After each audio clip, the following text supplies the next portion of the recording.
जय हिंद दोस्तों, स्वागत है आप सभी का हमारे इस नए वीडियो में। दोस्तों फाइनली आप सभी का एनडीए 2022 का एग्जाम कंप्लीट हो गया है। आई होप आप सभी का पेपर बहुत अच्छा गया होगा, बहुत शानदार गया होगा।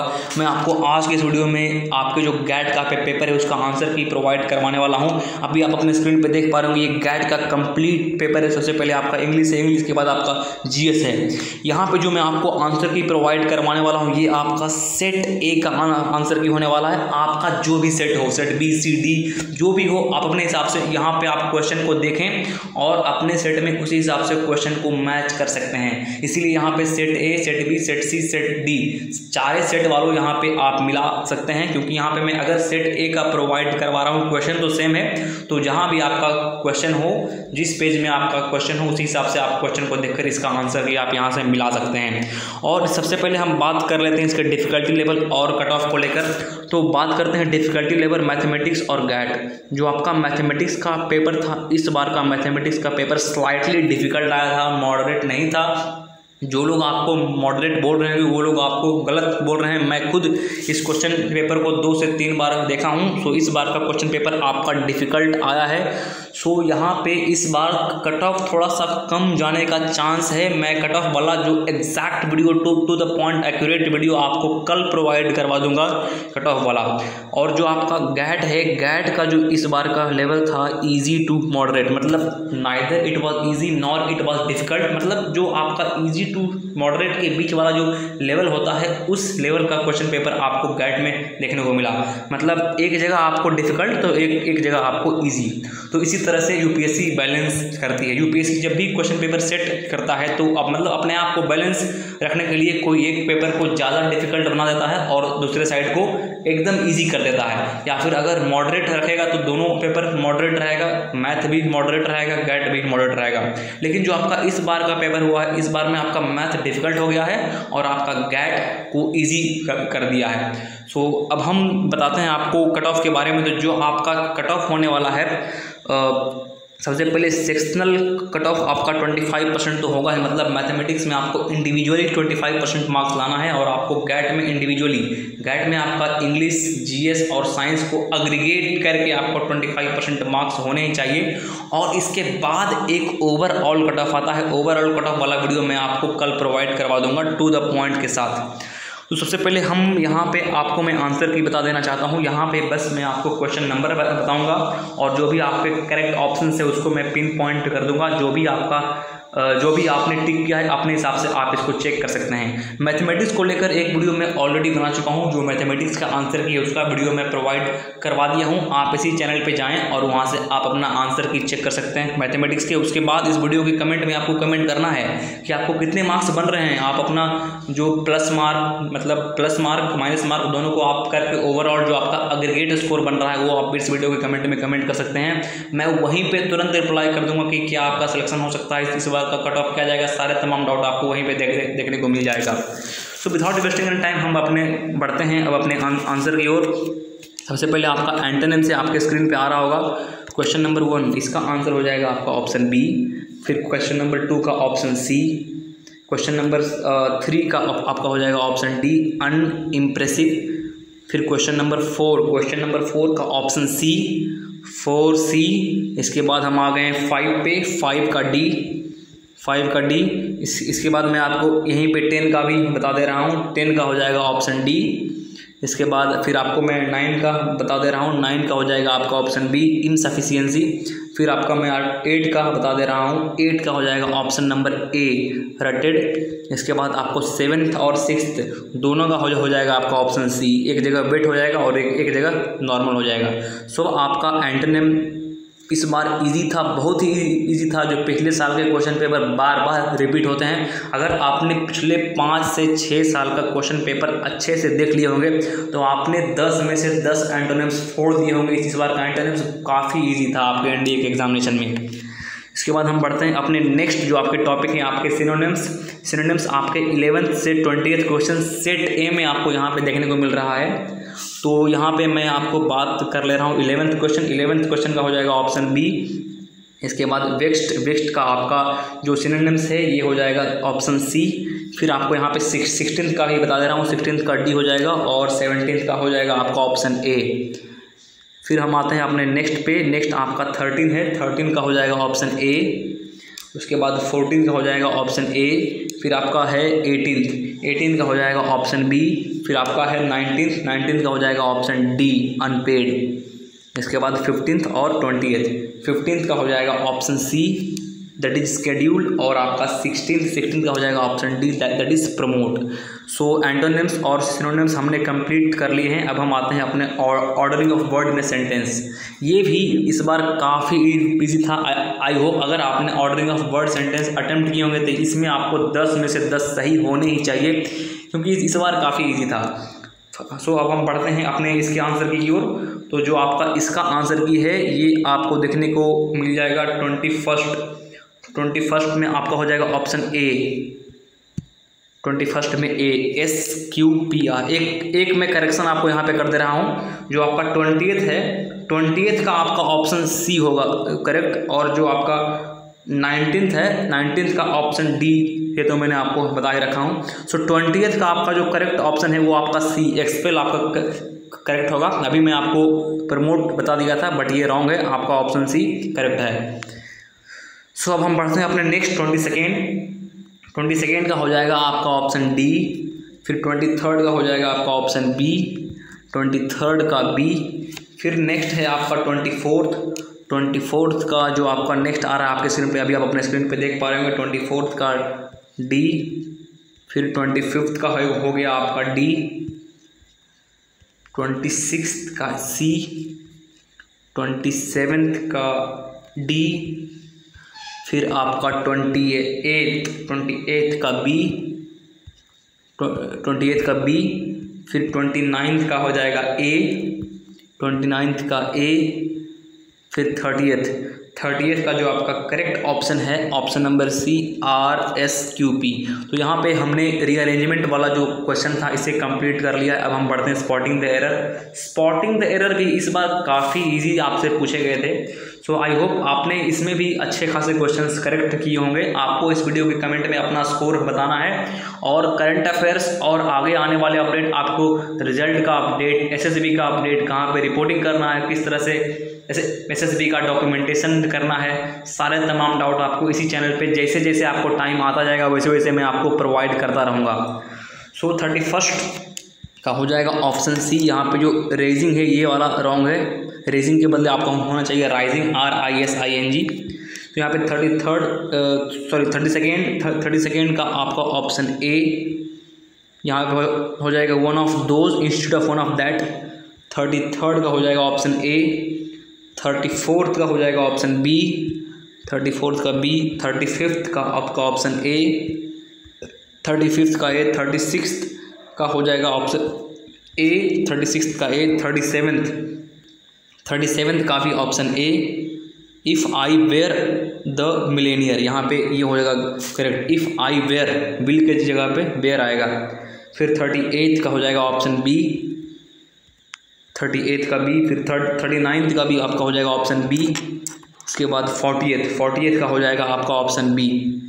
सो यहाँ पर मैंने आपको एरर के बारे में आपको सारा आंसर बता दिया हूँ। बाय द वे मैं आपको एक जानकारी और देना चाहता हूँ कि यहाँ पे 3 से 4 क्वेश्चन गलत हो सकते हैं। ये आपको सारे आंसर की में देखने को मिलेगी। आप कहीं से अगर आप इसको मैच कर रहे हैं सो आपको 3 से 4 क्वेश्चन का वेरिएशन तो देखने को मिलेगा ही, क्योंकि ये एग्जाम UPSC कंडक्ट करवा रही है।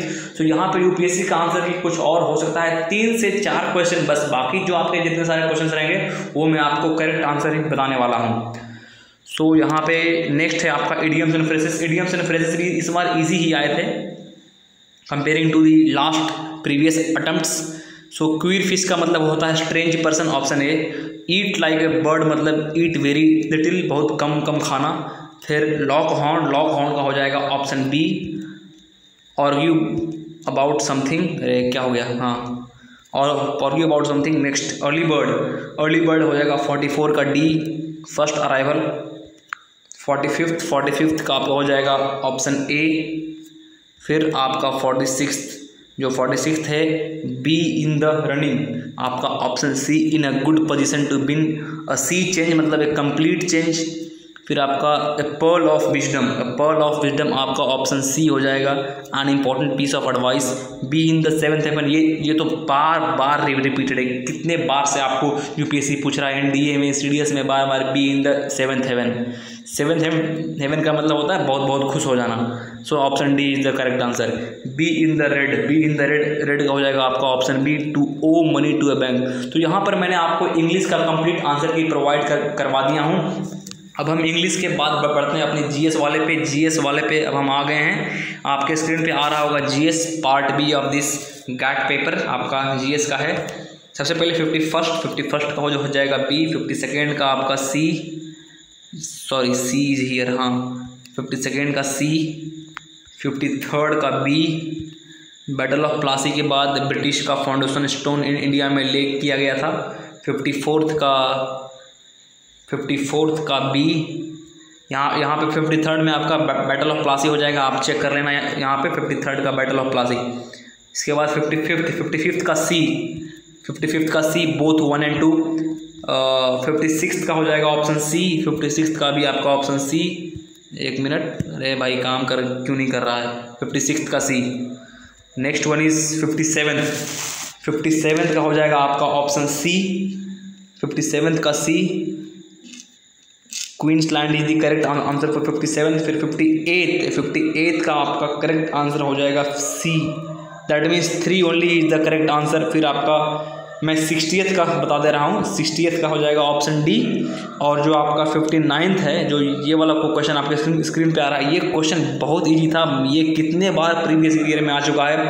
रेलवे जोन और उसके हेडक्वार्टर को आपको मैच करना है, बहुत ईजी क्वेश्चन है। 59th का ऑप्शन बी। इसीलिए मैं बोल रहा हूँ कि जो इस बार का आपका गैट का पेपर आया है बहुत इजी आया है, मतलब इजी टू मॉडरेट लेवल पे आया है। सो आप इसमें अच्छा स्कोर कर सकते हैं। नेक्स्ट इज 61st का हो जाएगा option A, 3.6 × 10 to the power of 6 joule. 62nd का डी। इसके बाद 63rd का आपका बी। इसके बाद 64th का आपका ऑप्शन ए, 65th का ऑप्शन डी। और फिर 60 ये वाला हो जाएगा 65th तो आपका यहाँ है, 65th का डी। और 66th का आपका हो जाएगा option A. Next we are moving over to the next page 67th में आपका हो जाएगा डी, 68 में A, 69 next one is 69। So आपका 69 का हो जाएगा बी, कैल्शियम। और 70 का हो जाएगा सी, शुगर। यहाँ पे मैं आपको 73rd का भी बता दे रहा हूँ, 73rd का ए हो जाएगा। इसके बाद जो आपका नेक्स्ट है 72nd का आपका हो जाएगा ऑप्शन नंबर सी। फिर आपका 71st का हो जाएगा option B is the correct answer for 71st। एक करेक्शन मैं यहाँ पे करना चाहता हूँ, जो आपका 73rd है, 73rd में सोडियम भी करेक्ट है, पोटेशियम भी करेक्ट है। सो आपका option number D is the correct answer for 73rd। जो ने डी ऑप्शन मार्क किया है उनका करेक्ट है, 73rd का डी होगा। अब हम आ गए अपने नेक्स्ट पेज पे। नेक्स्ट पेज 74th है। 74th से मैं आपको बता रहा हूँ सिल्वर सल्फाइड। जितने सारे आपके साइंस के क्वेश्चन आए सारे एनसीईआरटी 10th क्लास का आया है। 9th और 10th क्लास का एनसीईआरटी अगर आपने अच्छे से पढ़ रखा है आपने साइंस वाले बुक के, तो आप साइंस के ऑलमोस्ट ऑल द 50 क्वेश्चन आप करेक्ट कर पाएंगे। सारे 50 क्वेश्चन आपके साइंस वाले 9th और 10th के सिलेबस से ही आए हैं। मैं आपको दिखा भी दूंगा कि कौन से क्वेश्चन आपको एनसीईआरटी में कहाँ पे दिया गया है। आगे आने वाले वीडियो में मैं आपको बताऊंगा कि आपके कौन से क्वेश्चन एनसीईआरटी के किस पेज से आए। जो आपका पेज है वो पेज भी मैं आपको बता दूंगा। नेक्स्ट वन इज 75 का आपका हो जाएगा आपका डी। सो जब भी आप अगर एनडीए एग्जाम की प्रिपरेशन कर रहे हैं और गैट के लिए पर्टिकुलरली साइंस के लिए, आपको 11th-12th का साइंस छूना ही नहीं है। 11th-12th वाले साइंस से एक भी क्वेश्चन नहीं आता है। फिजिक्स केमिस्ट्री वाले से एक भी क्वेश्चन नहीं आता है। जो आपका 10th तक के लेवल का साइंस है, that means 8th class, 9th class and 10th class, ये 3 क्लास का साइंस आपके फिंगर टिप पे होना चाहिए। जब ये 3 क्लास का आपका साइंस आपके फिंगर टिप पे होगा तो आप साइंस में 50 में से 50 क्वेश्चन एकदम सारे सही कर देंगे। इसीलिए साइंस के लिए आपको कोई अलग से 11th-12th का साइंस नहीं पढ़ना है। आपके इंडिया एग्जाम के लिए उतना डीप में पूछता ही नहीं है। कंप्लीट ये जो बेसिक जो क्वेश्चन होते हैं बेसिक ही आपसे पूछा जाता है और आप बेसिक में ही फंस जाते हो, इसीलिए बेसिक पे आपको ज़्यादा जोर देना चाहिए। फिर आपका 76 का डी एड्रेनलिन, ये आपको एग्जैक्ट जो आपका एड्रेनलिन वाला है, adrenaline it helps in the increasing of the heart beat in mammals, ये डायरेक्टली आपके 10th क्लास के साइंस में दिया गया है। एक हार्मोन्स करके एक चैप्टर है, उसमें आप देख सकते हैं। नेक्स्ट मैं आपको बता रहा हूँ 77 का बी, ये भी आपको डाइजेस्टिव वाले चैप्टर में देखने को मिल जाएगा। फिर आपको 78 का भी आपका बी है। ये सारे क्वेश्चन आपको आए हैं तो वहीं से NCERT से। फिर आपका 79 का हो जाएगा डी प्लाज्मा। नेक्स्ट पेज पे अब हम आ गए हैं, नेक्स्ट पेज जो आपके स्क्रीन पे आ रहा होगा, नेक्स्ट पेज 80th का ए। फिर 81st यहाँ से करंट अफेयर्स तो आपको इसी चैनल वाले वीडियो पे आपको देखने को मिल जाएगा, जो मैंने 4 वीडियो बनाया था। बस करंट अफेयर्स के लिए बस 4 वीडियो है मैं अपने चैनल पे डाला था, और टोटल लगभग अराउंड 500 क्वेश्चन भी नहीं, अराउंड आपको 300 क्वेश्चन मैं आपको उसमें सॉल्व करवाया होगा करंट अफेयर्स में। और अगर 300 में 10 भी क्वेश्चंस आपके आ रहे हैं तो उसको आपको फ़ायदा उठाना चाहिए। इसीलिए अगर आप नेक्स्ट एग्जाम के लिए करंट अफेयर्स पढ़ना चाहते हैं तो आप इस चैनल को सब्सक्राइब कर लें। आगे आने वाले जो आपका नेक्स्ट एग्जाम होगा वहाँ पे मैं आपको साइंस भी ट्राई करूँगा कवर करने के लिए, जो कि डायरेक्ट बेसिक ही आता है। उठ के साइंस में आपको कुछ नहीं करना है, डायरेक्ट 9th 10th और 8th क्लास का आप NCERT पढ़ लो, आपका साइंस हो जाएगा। और करंट अफेयर्स आप यहाँ से कर सकते हैं इसी चैनल से। इसके बाद 81st में जो आपका करेक्ट आंसर है option number C, Casper Ruud. ये फ्रेंच ओपन मैं आपको कितनी बार बता चुका हूँ। फ्रेंच ओपन कौन जीता है? ये आपका राफेल नडाल जीता है। और राफेल नडाल किसको हराया था? ये कैस्पर रूड का हराया था। देन ई संजीवनी, आपका ई संजीवनी वाला जो करेक्ट आंसर है option A, Ayushman Bharat digital mission, ये भी मैं कवर करवा चुका था। फिर जो आपका नेक्स्ट है 83rd श्रेष्ठ स्कीम के बारे में भी मैं आपको बताया था। श्रेष्ठ स्कीम 83rd का सी हो जाएगा, और both 1 and 2 are correct. Then next is 84th वाले भी आपको देखने को मिल जाएगा। 84th का हो जाएगा option A, 1 kilometre is from the जो आपका बाउंड्री है उससे 1 किलोमीटर तक का जोन होना चाहिए, जो आपका स्पेशल इकोनॉमिक जोन में आएगा। नेक्स्ट में जो आपका आ रहा है 85th, ये टॉम ऑफ सैंड में आपको कितनी बार बता चुका हूँ। टॉम ऑफ सैंड इसको अभी मान बुकर पुरस्कार मिला था, मान बुकर प्राइज। तो टॉम ऑफ सैंड जो इसके लेखक हैं Geetanjali Shree. Next one is flying shuttle, ये आपको 9th क्लास का जो हिस्ट्री का बुक है, हिस्ट्री का बुक 9th क्लास, उसी से आपको क्वेश्चन आया है। सो फ्लाइंग शटल का जो इसके इन्वेंटर थे जॉन की। अब मैं आपको बता देना चाहता हूँ एक बात, यहाँ से आगे बढ़ने से पहले, जब आप नेक्स्ट NDA एग्ज़ाम की प्रिपरेशन करेंगे, मतलब NDA 1 2023, उस केस में आपको 11th और 12th का सिर्फ मैथ के अलावा कोई बुक रेफ़र नहीं करना है। मैथ आपका 11 12 से आता है, लेकिन मैथ के अलावा जो आपका साइंस हो, सोशल साइंस हो, ये जो साइंस में 50 क्वेश्चन और सोशल में 50 क्वेश्चन, ये 50 में से आपका 10 करंट अफेयर्स इंक्लूडेड है, जो आपको इस चैनल से हो जाएगा। इस चैनल पे आपको मैं कंप्लीट करंट अफेयर्स करवा दूंगा। और ये 50 जो साइंस वाला क्वेश्चन है, ये आपको NCERT से एकदम एग्जैक्ट उठ के आ जाएंगे। जो आपका 9th और 10th का NCERT आप उसको पढ़ लेना। और यहाँ पे जो 50 क्वेश्चन है आपके सोशल साइंस वाले, आप इसको 8th स्टैंडर्ड, 9th स्टैंडर्ड और 10th स्टैंडर्ड, ये 3 जो क्लास के जो आपके हिस्ट्री, सिविक्स और ज्योग्राफी, ये तीनों किताब को आपको अच्छे से पढ़ लेना है। तीनों क्लास के तीनों किताब को आपको अच्छे से पढ़ लेना है, जिससे आपको कंप्लीट कवर हो जाएगा। यहाँ पे आपको 11 12 का एक बुक भी नहीं छूना है। मैं आपको गारंटी के साथ बताता हूँ कि आप अगर इतने अच्छे से आप इसको अगर पढ़ लेंगे तो 600 में आपको कम से कम तो 350 नंबर, 400 नंबर बस GS में ही आ जाएगा। आपको मैथ में जो आप बोलते हैं कि मैथ में बस आप जस्ट पास भी करोगे, 75 भी लाओगे, और GS में 300, 350, 400 नंबर तक ले आ रहे हो तो आपको एक अच्छा खासा स्कोर बन जाएगा।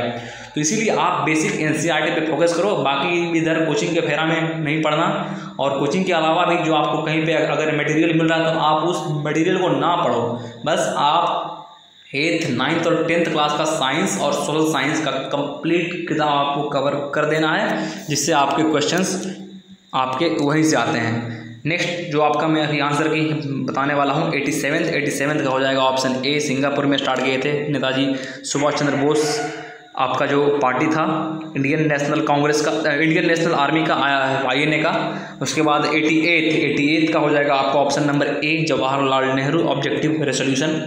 90th का हो जाएगा ऑप्शन सी बोथ 1 और 2। फिर आपका 89th का option B is the correct answer for 89th। इसके बाद हम आ गए अपने नेक्स्ट पेज पे। नेक्स्ट पेज आपका 91st से स्टार्ट हो रहा है। 91st का हो जाएगा आपका ऑप्शन नंबर ए। देन आपका नेक्स्ट क्वेश्चन है 92nd का हो जाएगा ऑप्शन बी मोहरो विसिस। 93rd का हो जाएगा आपका ऑप्शन ए कंपाला। फिर आपका 97th आपको इसी पेज में देखने को मिल रहा है, आपका C straight line is the correct answer. 96 का हो जाएगा आपका ऑप्शन नंबर बी। फिर आपका नेक्स्ट है 95th का हो जाएगा option number A Morocco. Then next one is 94th का C you will gain 24 hours. जो अब हम आ गए अपने नेक्स्ट पेज पे। नेक्स्ट पेज जो आपके स्क्रीन पे आ रहा है, amplitude of the sound wave is measured in. जो एम्पलीट्यूड होता है ये एक डिस्टेंस का जो यूनिट होता है, डिस्टेंस का यूनिट और एम्पलीट्यूड का यूनिट दोनों का यूनिट सेम होता है। सो बेसिकली जो आपका करेक्ट आंसर है ऑप्शन नंबर बी 98 का बी। 99 का हो जाएगा करेक्ट आंसर सी 360 डिग्री। 99 का सी। फिर 100 100 का जो आपका करेक्ट आंसर इसका भी सी हो जाएगा 100 का सी। 101 का भी आपका सी है मैग्नेटिक नीडल। ये आपको 8th क्लास के साइंस के बुक में देखने को मिलेगा। ये आपको Faraday law of electromagnetic induction ये आपको 10th क्लास के साइंस के बुक में देखने को मिलेगा। मतलब आपको मैं एक बार फिर से रिपीट कर देना चाहता हूँ, जो आप साइंस पढ़ रहे हैं 11th-12th के साइंस, तो आप NDA के लिए बिल्कुल ना पढ़ना, उसको छूना मत, क्योंकि 11th-12th का साइंस थोड़ा वास्ट है। आपको 11th में फिजिक्स का 2 वॉल्यूम देखने को मिलेगा, केमिस्ट्री में 2 वॉल्यूम देखने को मिलेगा, बायोलॉजी में एक कंप्लीट बुक जिसमें 24 चैप्टर्स हैं, काफ़ी थिक है। इसीलिए आप उसको न पढ़कर सिर्फ आप 10th तक का साइंस पढ़ देते हैं, तो साइंस आपको अलग से पढ़ने की कोई आवश्यकता नहीं है, आपको बस इसी से क्वेश्चन देखने को मिल जाएगा। सो अब हम बढ़ते हैं अपने नेक्स्ट 104 पे आपका ए। फिर 103 का आपका ऑप्शन बी।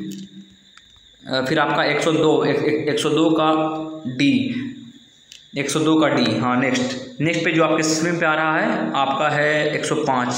देखिए जब आप जेई के लिए प्रिपेयर कर रहे हैं, when you are preparing for the JEE examination, then in that case you can go for 11th and 12th science. That means 11th and 12th आपका physics, chemistry, mathematics. But when you are preparing only for the NDA examination, particularly for the NDA examination, then in that case even if you don't refer the books of class 11th and 12th science, then you can just easily score maximum score in your guide paper।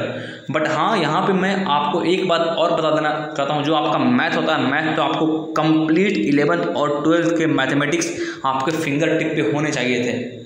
जैसे कि आपको जो इस बार का question paper आया है, काफ़ी difficult paper आया है आपको इस बार। एनडीए 2022 का जो इस बार का पेपर आया है मैथमेटिक्स का, काफ़ी डिफिकल्ट। तो इसमें अगर आपका बेसिक अगर एक तरह से कमज़ोर है तो आप ज़्यादा मार्क्स नहीं स्कोर कर पाएंगे। सो आपको 11th-12th का मैथमेटिक्स फिंगर टिप पे होना चाहिए। साथ साथ आप एक एडिशनल बुक, एक RS अग्रवाल का मैथमेटिक्स बुक आता है, आप उसको भी सॉल्व कर सकते हैं। अरिहंत का एक बुक आता है, आप उसको भी सॉल्व कर सकते हैं। सो आप इस तरह से सॉल्व करते रहेंगे तो आपका स्कोर बूस्ट होगा। नेक्स्ट वन इज 105 का जो करेक्ट आंसर है आपके स्क्रीन पे आ रहा है option number D methanoic acid. 106 का आपका option number A is the correct answer. 107 का ऑप्शन नंबर डी 3। इसके बाद नेक्स्ट वन इज 108 का डी। फिर 109 का ए सब्लिमेशन। 110 का अल्कीन्स। ये आपको कार्बन एनिड्स कंपाउंड्स करके एक चैप्टर है 10th क्लास के साइंस में। मैं आपको चैप्टर का नंबर भी बता दे रहा हूँ, 4th chapter of 10th class science, carbon and its compound. उसमें ये आपको देखने को मिल जाएगा। ये भी आपको वहीं पे देखने को मिलेगा कि कितने आइसोमर्स होते हैं ये पेंटेन का, और ये भी आपको वहीं पे देखने को मिलेगा। जो कार्बन एनिड्स कंपाउंड चैप्टर है वहाँ से आपको अधिकतर क्वेश्चन आया है। एक चैप्टर आपको एसिड बेस एंड साल्ट मिलेगा देखने को लिए, वो उसमें आपको ये वाला क्वेश्चन देखने को मिल जाएगा। सो आप अगर 10th का साइंस अगर आपके फिंगर टिप पे है 10th और 9th और 8th, तब आपका साइंस में 50 आउट ऑफ 50 करेक्ट हो जाएगा। देन यहाँ पे अब हम बढ़ते हैं अपने नेक्स्ट 111 का हो जाएगा option C pepsin. Pepsin is the protein digestive enzyme. ये आपको 10th क्लास के बायोलॉजी वाले जो सेक्शन है उसमें आपको देखने को मिल जाएगा। 112 का ए। मतलब इस बार का गैट का पेपर काफ़ी इजी था आपके एनडीए एग्जामिनेशन में। फिर digestive enzyme is present in lysosome. 116 का हो जाएगा स्वीडन। ये आपको मैंने करंट अफेयर्स में करवा चुका था। नेक्स्ट वन इज 115 आपका पुनीत सागर अभियान, ये एनसीसी के द्वारा चलाया गया था। ये भी मैंने आपको बता चुका हूँ। फिर ओवरी फ्रूट और ओव्यूल सीड, ये तो आपको रट लेना है, ये एवरी ईयर एग्जाम में आता है। अगर आप प्रीवियस ईयर खोल के देखेंगे तो ओवरी डेवलप इनटू फ्रूट और ओव्यूल डेवलप इनटू सीड। सो 114 का आपका हो जाएगा बी।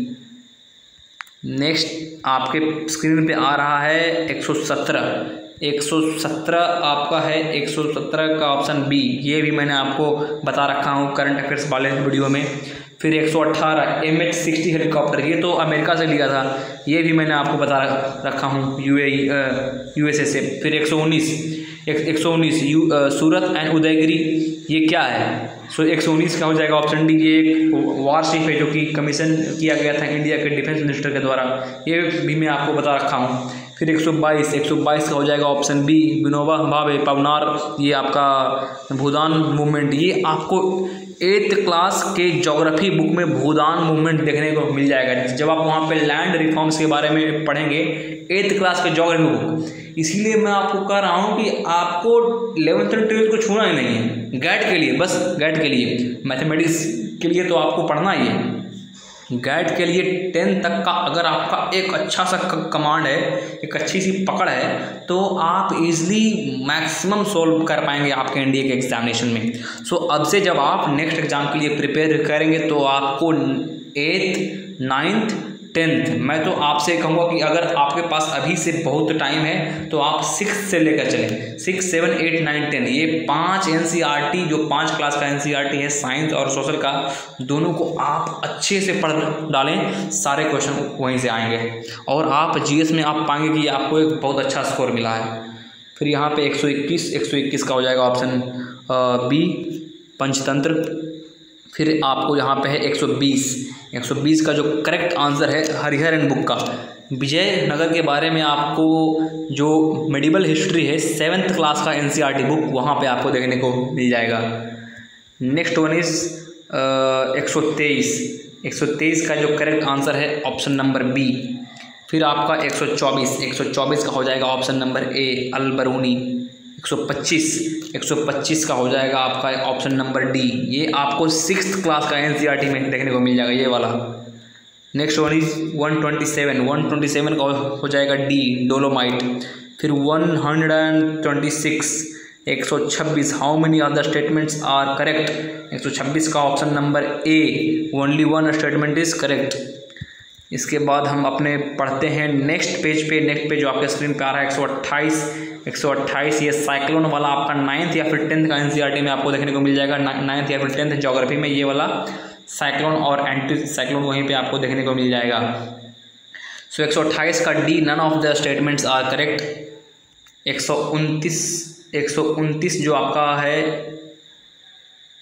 जस्ट ए मिनट जो यहाँ पे 128 है, 128 का आपका option number A is the correct answer. आप यहाँ पे एक करेक्शन बना ले, 128 का आपका option number A only 1 statement is correct. और उसके बाद 127 का भी आपका ऑप्शन नंबर ए हो जाएगा, उस समय मैं आपको गलत बता दिया था। और 125 का आपका ऑप्शन नंबर ए हो जाएगा कालीबंगा। उसके बाद 126 का हो जाएगा option number C 1, 2 and 3 is correct. फिर 124 आप यहाँ पे देख पा रहे हैं option number C Ibn Battuta. उसके बाद 123 का हो जाएगा आपका ऑप्शन डी हाइडापेस। इसके पहले भी मैं आपको गलत बताया हूँ क्या, 122 में मैं आपको बताया था भूदान मूवमेंट वाला विनोबा भावे। 122 का भी, हाँ ये सही है। सो इस पेज में मैं एक बार फिर से रिपीट कर दे रहा हूँ इस पेज वाले आंसर को। 123 का हो जाएगा आपका डी। फिर आपका 124 का हो जाएगा ऑप्शन सी इबन बतूता। 125 का हो जाएगा आपका ऑप्शन नंबर ए। फिर 127 का हो जाएगा ऑप्शन नंबर ए। फिर आपका नेक्स्ट है 126 का हो जाएगा C। 1 2 and 3 all are correct. इसमें मैं एक मिस्टेक कर दिया था इस पेज में, तो आप वहाँ पे करेक्ट कर सकते हैं। नेक्स्ट पेज पे अब मैं बढ़ता हूँ। 128 का जो आपका करेक्ट आंसर है ऑप्शन नंबर ए, 128 का ए। फिर आपका 129 का C, 129 का बोथ 1 एंड 2। फिर 133 जो आपके स्क्रीन पे आ रहा है, 133 का C। फिर आपका 132 का B। फिर आपका नेक्स्ट है यहाँ पे 131 का B, 131 का भी हो गया। इसके बाद नेक्स्ट है आपका 134, 134 का आपका हो जाएगा ऑप्शन ए।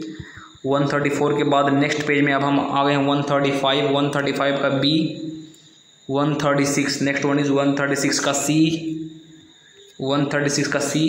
फिर आपका 137 का D। फिर आपका 139 का A। देन आपका है ये 138 का आपका option D is the correct answer, 14213।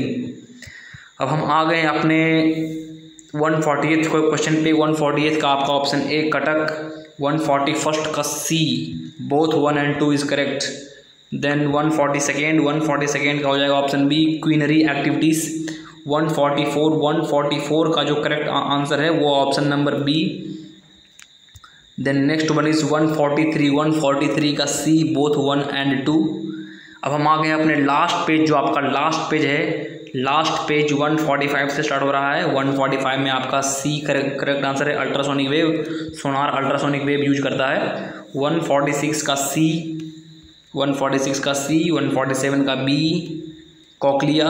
फिर 148 का D, फिलामेंट में टंगस्टन का यूज होता है। इसके बाद 149 का आपका C। Then next is 150th last question जो आपके स्क्रीन पे आ रहा है। 150th का sound waves into electrical waves. So I hope आपको मैं सारे क्वेश्चन का आंसर बता दिया हूँ। अब आप इस वीडियो के कमेंट में अपना स्कोर मेंशन कर देना। एक करेक्ट आंसर के लिए आपको +4 मिलेंगे और एक इनकरेक्ट के लिए आपको -1.33 डिडक्ट हो जाएंगे। तो आप इसी के हिसाब से जो भी आपका करेक्ट आंसर बन रहा है, जो भी आपके करेक्ट मार्क्स बन रहे हैं, उसी के हिसाब से आप इस वीडियो के कमेंट में कमेंट कर देना। मैं वहीं पे आपका रिप्लाई दे दूंगा कि क्या आपका सिलेक्शन होगा या फिर ना होगा।